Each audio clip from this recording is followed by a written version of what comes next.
তিনবারের সাবেক প্রধানমন্ত্রী ও বিএনপি চেয়ারপারসন বেগম খালেদা জিয়ার রাষ্ট্রীয় মর্যাদায় জানাজা ও দাফন প্রস্তুতি সম্পন্ন।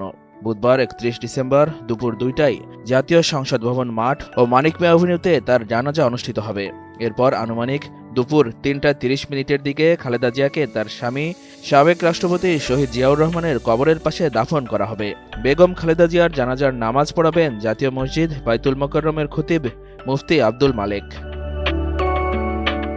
এদিকে রাষ্ট্রীয় মর্যাদায় জানাজা ও দাফন কার্যক্রমে নিরাপত্তা এবং শৃঙ্খলা বজায় রাখার জন্য আইন শৃঙ্খলা বাহিনীর সম্পূর্ণ প্রস্তুতি রয়েছে।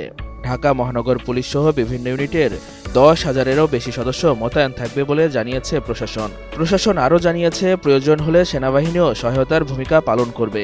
এ সময় সাধারণ জনগণকে জানাজা প্রক্রিয়ার জন্য প্রবেশ সীমিত রাখা হবে এবং কোনো ব্যাগ বা ভারী সামগ্রী বহন করা যাবে না।